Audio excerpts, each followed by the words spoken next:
কোরবানিকারীকে কি চুল, নখ ইত্যাদি কাটা থেকে বিরত থাকতে হবে? উত্তর হলো হ্যাঁ। নবী রাসূলুল্লাহ সাল্লাল্লাহু আলাইহি ওয়াসাল্লাম বলেছেন, মান আরাদা আন ইউদাহিয়া, যে ব্যক্তি কোরবানি করার ইচ্ছা রাখে, পোষণ করে, ফালা ইয়াখুয মিন শা'রিহি ওয়া আযফারিহি শাইআ, সেজন্য তার নখ, চুল ইত্যাদি কোনো কিছুতে হাত না দেয়। কোরবানির ঈদের 10 দিন আগে, চাঁদ যেদিন উঠবে ওই দিন থেকে নিয়ে ঈদের দিন পর্যন্ত এগুলো করা যাবে না। কি করা যাবে না? চুল, নখ ইত্যাদি কাটা যাবে না, কাটবে না কোরবানিকারী ব্যক্তি। কোরবানি দেওয়ার পরে চুল, নখ ইত্যাদি কাটবে, এটা খেয়াল রাখা উচিত। 37 নম্বর প্রশ্ন হলো, কোরবানিকারী ব্যক্তি এই 10 দিন দাড়ি শেভ করতে পারবে কি?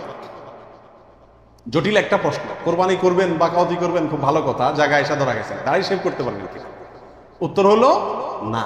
দাড়ি তো কোরবানি করলেও শেভ করা যাবে না, না করলেও শেভ করা যাবে, এটা তো সর্বাবস্থায় চাঁচা হারাম। সেক্ষেত্রে কোরবানির এই সিজনগুলোতে এসে গুরুত্বটা আরো বাড়ে। একে তো এমনি হারাম, আবার কোরবানি করছেন সেজন্য নবী সাল্লাল্লাহু আলাইহি ওয়াসাল্লাম বলছেন আপনি যেন না ধরেন, এগুলোতে হাত না দেন। তাহলে কোরবানি করার যদি ইচ্ছা থাকে, আল্লাহকে সন্তুষ্ট করতে আসলেই মনে চান, তাহলে এই 10 দিন দাঁড়িয়ে কি করতে পারবেন না? শেভ দিতে পারবেন না। খোঁচা খোঁচা দাঁড়িয়ে নিয়ে কি করতে হবে? মসজিদে যেতে হবে। কোরবানি দেওয়া শেষ, এবার কি করতে পারবেন? দাঁড়িয়ে শেভ করতে পারবেন না, তাও যাবে। আল্লাহ আমাদের বোঝার তৌফিক দান করুন। 38 নম্বর হলো, কোরবানির গোশত দিয়ে দিনের প্রথম খানা খেতে হয়, এই কথাটা কতটুকু সঠিক? উত্তর হলো পুরাই সঠিক। রাসূল আকরাম সাল্লাল্লাহু আলাইহি সাল্লাম থেকে বর্ণিত হয়েছে যে তিনি ঈদুল আজহাতে, ঈদুল ফিতরের ব্যতিক্রম করতেন। ঈদুল ফিতরে কিছু একটা মিষ্টি খেয়ে, খেজুর টেজুর খেয়ে তারপরে ঈদগাহে যেতেন, আর ঈদুল আজহাতে সারাদিন কিছু খেতেন না, কোরবানির পশুর গোশত দিয়ে প্রথম খানা খেতেন দিনে। অতএব আপনি গরু দেন, ছাগল দেন, যেটা দিয়ে কোরবানি করেন, দিনের প্রথম খানা কি দিয়ে হওয়া উত্তম? ওই গোশত দিয়ে হওয়া উচিত। গোশতটা তো আল্লাহকে দিয়ে দিয়েছেন, আল্লাহর নামে জবাই করছেন, আল্লাহ আপনাকে হাদিয়া দিয়েছেন, এই জন্য আল্লাহর হাদিয়ার আগে একটু পেটটা খালি রাখেন, আকর্ষণ করে খান, তাহলে ইনশাআল্লাহ সেটা আপনার জন্য, আপনার আল্লাহর হাদিয়াকে আপনি মূল্যায়ন করলেন, সেটা প্রমাণ হবে। 39 নম্বর প্রশ্ন হলো, পশুর রক্তে নাকি আরোগ্য আছে, কোরবানির পশুর রক্তে, এই কথাটা কতটুকু সঠিক? কোন কোন এলাকাতে আমি নিজের চোখে বহুবার দেখার দুর্ভাগ্য হয়েছি, অনেকে দেখা যায় কোরবানির পশু জবাই করার সময় রক্তগুলা একটা বাড়িতে করে নিয়ে যায় গরম গরম, এরপরে নিয়ে পোলা পানিতে খাওয়ায়। এটা খাওয়াইলে বলে অনেক রোগ বালাই ভালো হয়। বুঝাচ্ছে কথা? এটা সম্পূর্ণ কুসংস্কার। কোরবানির পশুতে কোনো আরোগ্য নাই, এটা ভুল ধারণা, এটা থেকে বেঁচে থাকা উচিত। 40 নম্বর প্রশ্ন হলো, পশুর জান যাওয়ার আগে কি চামড়া ছিলা জায়েজ আছে? উত্তর হলো না, কঠোরভাবে নিষেধ। আমাদের দেশে কসাইরা এবং যারা চামড়া ছিলে নিজেরা অনেক সময় দেখা যায় জান এখনো পুরো বাইর হয় না, রু বাইর হয় না, তার আগেই ওই পায়ের রগ কাটা শুরু করে, চামড়া ছিলা শুরু করে, পুরো নাড়াছাড়া করে। এটা জায়েজ নাই, এটা গুনাহের কাজ। আপনি কোরবানি করছেন ইবাদত, অথচ গুনাহ হচ্ছে সাথে। নবী রাসূলুল্লাহ সাল্লাল্লাহু আলাইহি ওয়াসাল্লাম বলেছেন, ইন্নাল্লাহা কাতাবাল ইহসানা আলা কুল্লি শাই, আল্লাহ সব বিষয়ের প্রতি ইহসান করার নির্দেশ করেছেন। অতএব ফাইদা কাতালতুম ফাআহসিনুল কিতলাতা ওয়া ইযা যাবাহতুম ফাআহসিনুজ যাবিহাতা, তোমরা যখন কোনো পশুকে জবাই করবে তখন এই পশুর প্রতি রহম করিও, ভালো করে ধারটা দিয়ে নিবে, নবী সাল্লাল্লাহু আলাইহি ওয়াসাল্লাম বলছেন, যাতে করে তার রূহ বের হইতে কষ্ট না হয়। সেখানে জীবিত অবস্থায় এখনো মরে নাই, আপনি চামড়া ছিলা শুরু করে দিবেন, এটা খুবই অন্যায় এবং জুলুম। কোনো পশু কষাই যদি করে তাকে থামাই দিবেন, যে রূহ যেতে দাও, তারপরে হাত দাও। 41 নম্বর প্রশ্ন হলো, কোরবানি আর আকিকা এই দুটো একসাথে দেওয়া যাবে কিনা? এটা কমন প্রশ্ন আমাদের সমাজে। এর উত্তর হলো, অনেক উলামায়ে কেরামের মতে দেওয়া যাবে, ফতোয়া শামী ইত্যাদিতে তাই লেখা আছে যে দেওয়া যাবে কোরবানি আর আকিকা একসাথে একই গরুর মধ্যে। আর অনেক উলামায়ে মতে দেওয়া যাবে না। দেওয়া যাবে না এর ভিতরে আপনার পাকিস্তানের খুব নামকরা মুফতি ছিলেন মুফতি রশিদ আহমদ রাহমাহুল্লাহ, আহসানুল ফতোয়ার লেখক। তিনি হানাফি মাযহাবের বড় উলামায়ে কেরামের মধ্যে থেকে তিনি কঠোরভাবে এর বিরুদ্ধে করেছেন এবং বলেছেন কোন অবস্থাতেই কোরবানি আর আকিকা একসাথে মিক্স করা যায় না, উচিত না। কারণ কোরবানি একটা ইবাদত, আকিকা আরেকটি ইবাদত।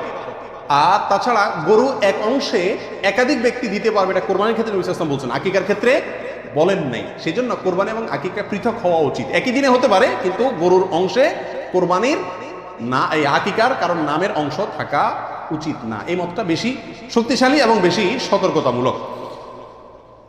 42 নম্বর প্রশ্ন হলো, ভিন্ন দেশে কোরবানি করা যাবে কিনা? আপনি এই দেশে আছেন, আপনার কোরবানি দেশে আপনার পক্ষ থেকে হলো, এটা জায়েজ আছে কিনা? উত্তর হলো আছে। এটা কোনো কোনো ক্ষেত্রে উত্তম হয়, যদি আপনার উদ্দেশ্য হয় এমন যে ওখানে আরো বেশি অভাবী মানুষ আছে, আমি তাদেরকে গোশত দেব। কিন্তু সবসময় এটা হওয়া উচিত না। প্রবাসীরা যেখানে আছেন সেখানেও কোরবানির কালচার চালু করা উচিত। আমার জানা মতে প্রবাসী যারা আছেন, লক্ষ লক্ষ প্রবাসী, সবাই কোরবানি দেওয়ার সামর্থ্য আছে। এদের 10% লোকও এখানে কোরবানি দেয় না, কারণ কোরবানি দিলে আমার গোশত খাবে কে? ধান্দা হলো গোশতের দিকে। এটা সব যদি মনে করে তাহলে তো যেখানে থাকি সেখানেই দেওয়া উচিত, এটা হলো মূল বিধান।